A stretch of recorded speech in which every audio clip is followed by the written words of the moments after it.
महाराज जी के आज के विशेषांक में रक्षा सूत्र परिवार के सभी सदस्यों का हार्दिक स्वागत है। बाबा जी के भक्तों को राम राम। वह बाबा जी से कुछ दूर बैठकर भुट्टे खा रहे थे। यही उस रात का भोजन था। बाबा जी ने भोजन करने और उन लोगों को वापस भेजने के उपरांत जीवन से पूछा कि वह क्या खा रहे हैं। उन्होंने जीवन के साथ से भुट्टे का टुकड़ा लिया और स्वयं खाने लगे। उन्होंने जीवन से कहा, यह बहुत अच्छा है और स्वादिष्ट है। इससे जीवन को सूखे भुट्टों में और स्वाद आ गया। उनके पास ऐसे अनेक अनुभव थे। उन्हें बहुत तरह के प्रमाण पत्र बहुत तरह के कार्यों के लिए दिए गए। तुम काम को जल्द समझ जाते हो और अपना काम कुशलता से करते हो। इसके बारे में जीवन की टिप्पणी थी कि आप जो कुछ भी उनके लिए करेंगे सभी में प्रशंसा ही प्रशंसा मिलेगी। जब जीवन ने प्रारंभिक प्रशिक्षण प्राप्त किया तब उसे लंबी और कठिन यात्राओं के लिए नियुक्त किया गया। दूसरे लोग उन्हीं यात्राओं के विषय में जानते थे जिस यात्रा में वे स्वयं एक सहयात्री की भांति सम्मिलित हुए। कुछ ही लोग 2 से अधिक यात्राओं में ले जाए गए। हमारी जानकारी के अनुसार जीवन ही उन बिरले लोगों में थे जो बाबा जी की बहुत सी यात्राओं में बहुत दिनों तक साथी रहे।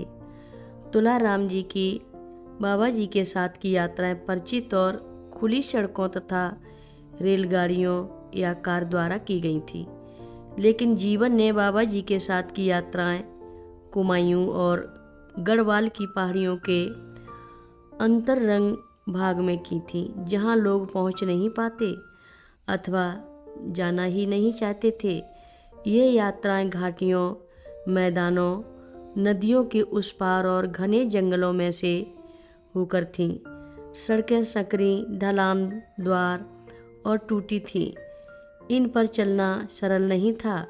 झुककर, रेंगकर, सीधी चट्टानों पर चढ़कर और ढलानों पर तेजी से दौड़कर की गई थी। बाबा जी और जीवन एक दूसरे के आगे पीछे और एक दूसरे को खींचते धकेलते चल रहे थे। उन्हें जाते हुए देखकर चरवाहों के बच्चे लंबे और नाटे की यात्रा कहते थे। जब चौड़ी सड़क आती थी तो वे बगल बगल एक दूसरे के कंधे पर हाथ रखकर या एक दूसरे का हाथ पकड़कर चलने लगते थे। उन्हें लोग मोटे पतले भी कहते थे। इन स्थानों का भ्रमण धीमा और बाधाओं से पूर्ण था और बाबा जी तथा जीवन को किसी निश्चित स्थान पर निश्चित समय पर पहुंचना भी कठिन होता था।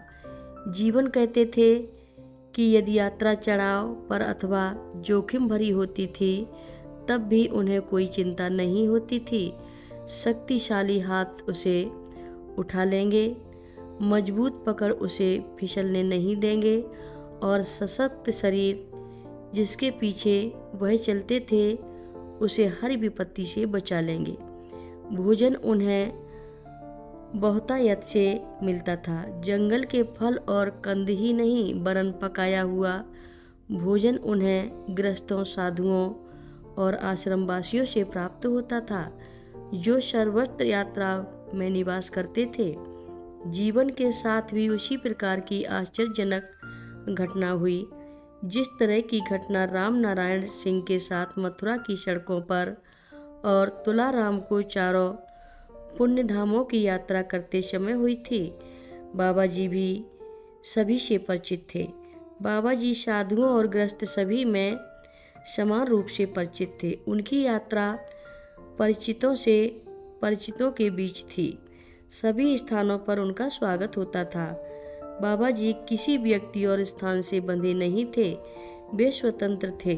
उन पर किसी प्रकार का बंधन नहीं था और न उन्हें किसी प्रकार का मोह था। इसलिए बाबा जी वायु की भांति तेज चलते थे। जीवन इन सब का मूक दर्शक था। बाबा जी का सहयात्री उसे यात्रा के अतिरिक्त कुछ नहीं करना था।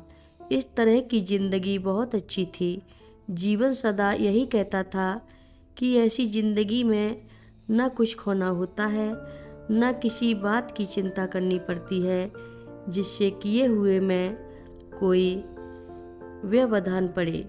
आपको कुछ करना नहीं होता है और जैसे पैरों के चलने पर हाथों का स्वयं हिलना। यदि आप पूर्वाग्रहों से मुक्त हो जाए तो सभी चीज़ें ठीक हो जाती हैं। एक दिन वे सुंदर, शांत और एकाकी घाटी में आए जहाँ पास ही नदी बह रही थी। कथा लंबी है, आगे की कथा सभी भक्तों को अगले भाग में सुनाएंगे। हर रोज महाराज जी की कथाएं सुनने के लिए सभी भक्तों का धन्यवाद। महाराज जी की कथाएं सुनने के लिए रक्षा सूत्र चैनल को सब्सक्राइब करें, शेयर करें और लाइक करें। घंटी बजाना ना भूलें। कमेंट बॉक्स में लिख भेजें, जय नीव करोरी बाबा जी महाराज। सभी भक्त मिलकर बोलो, नीव करोरी बाबा जी महाराज की जय बोलो, सिद्धि माता की जय बोलो। जय श्री राम।